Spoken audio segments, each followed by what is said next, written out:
ठीक है मेरे प्यारे बच्चों, माध्य माध्यिका तथा बहुलक से 2026 में आने वाला महत्वपूर्ण ऑब्जेक्टिव प्रश्न, इसी तरह के प्रश्न आपके बिहार बोर्ड 2026 एग्जाम में भी पूछने वाला है। तो आइए देखते हैं, यदि 6, 8, 9, x एवं 13 का माध्य 10 है तो x का मान होगा। तो देखिए इसको कैसे बनाते हैं इस तरह के क्वेश्चन को।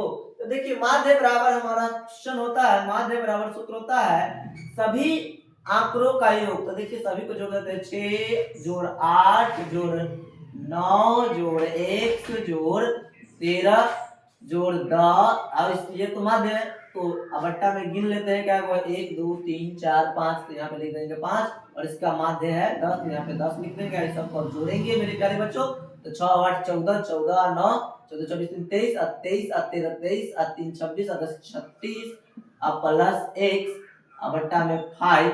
अब यहाँ पे देखिए क्या करेंगे, हम गुना कर देंगे तो 36 प्लस x बराबर 50 आ जाएगा, और इसी तरह से यहाँ x बराबर 50 माइनस 36 हो जाएगा, तो इस तरह से x बराबर आ जाएगा 14।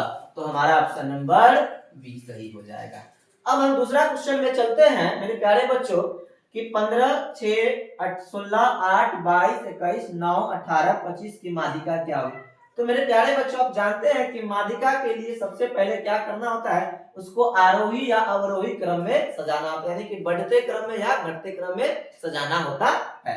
तो चलिए इसको पहले हम सजा लेते हैं बढ़ते क्रम में। तो सबसे पहले आ जाएगा 6 के बाद मेरे प्यारे बच्चों आ जाएगा 8 के बाद मेरे प्यारे बच्चों आ जाएगा 9 के बाद मेरे प्यारे बच्चों आ जाएगा यहाँ पे आपका हो जाएगा 15, और 15 के बाद आ जाएगा आपका 16, और 16 के बाद मेरे प्यारे बच्चों हो जाएगा यहाँ पे 16 के बाद हो जाएगा 18, और 18 के बाद हो जाएगा मेरे प्यारे बच्चों यहाँ पे 21, और 21 के बाद हो जाएगा 22, और 22 के बाद हो जाएगा मेरे प्यारे बच्चों 25। तो इस तरह से देख लीजिए 1 2 3 4 5 6 7 8 9, 1 2 3 4 5 6 7 8 9 हो गया।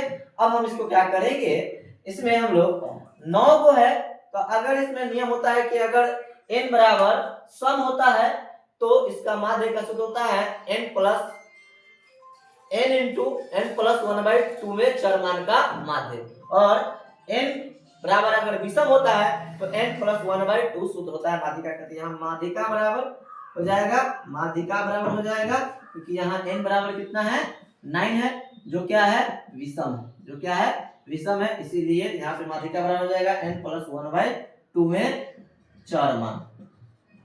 यहाँ पे हो जाएगा 9 प्लस 1/2 यानी कि 10/2 यानी कि 5वें चरमान। तो जो हमारा आंसर हो जाएगा 5वां चरमान 1 2 3 4 5 16, तो इसमें हमारा ऑप्शन नंबर क्या हो जाएगा 16 ए नंबर। अब हम लोग तीसरा क्वेश्चन में चलते हैं, 7 2 5 7 7 3 7 का बहुलक ज्ञात करें। तो देखिए इसमें सबसे अधिक बार कौन आया हुआ, तो 7 का देखते 1 2 3 4। आप जानते हैं कि बहुलक बराबर होता है सर्वाधिक बार आने वाला चरमान क्या कहलाता है, बहुलक कहलाता है। तो यहाँ पे 7 और सबसे अधिक बार है, इसलिए 7 नंबर हो जाएगा आप सबके आंसर में बहुलक। अब हम लोग क्वेश्चन नंबर 4 में चलते हैं, वर्ग अंतराल 15 से 25 का वर्ग चिन्ह। तो आप जानते हैं वर्ग चिन्ह में क्या होता है, इस दोनों को जोड़ देते हैं और आधा कर देते हैं। तो 15 जोड़ 25 को जोड़ेंगे मेरे प्यारे बच्चों, आधा कर देंगे यानी 2 से भाग दे देंगे, तो 40/2 यानी कि 20 हो जाएगा ऑप्शन नंबर जो हमारा बी में सही है।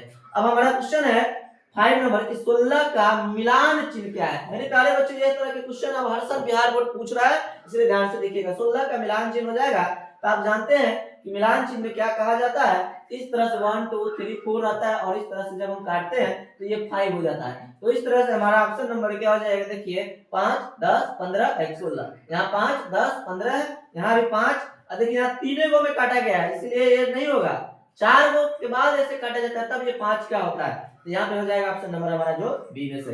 अब यहाँ है क्वेश्चन नंबर 6, संचयी बराबरता वक्र कहलाती है। तो देखिए संचयी बराबरता वक्र हमेशा क्या कहलाता है, त्वरण कहलाता है, त्वरण कहलाता है, क्या कहलाता है, त्वरण कहलाता है, इसलिए ऑप्शन नंबर ए सही हो जाएगा। निम्न में कौन केंद्रीय प्रवृत्ति की माप नहीं है, निम्न में कौन केंद्रीय प्रवृत्ति की माप नहीं है, क्वेश्चन नंबर 7 है।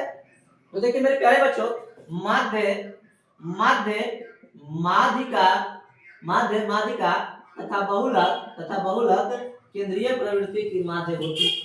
केंद्रीय प्रवृत्ति की माप होती है, केंद्रीय प्रवृत्ति की माप होती है। बाकी इसमें से कोई भी ऑप्शन इसके अलावा दूसरा रहेगा तो वह हो जाएगा केंद्रीय प्रवृत्ति की माप नहीं होगी। तो हमारा यहाँ ऑप्शन नंबर डी में है मानक विचलन, क्योंकि यहाँ माध्य, माध्यिका और बहुलक है, और डी में है मानक विचलन, इसलिए हमारा ऑप्शन नंबर डी सही हो जाएगा। तो इसी तरह की वीडियो पाने के लिए हमारे चैनल सुपुटर कोचिंग सेंटर सीतामढ़ी को लाइक कीजिए, सब्सक्राइब कीजिए, शेयर कीजिए और कमेंट कीजिए, ताकि आपको मुझे मोटिवेशन मिल सके।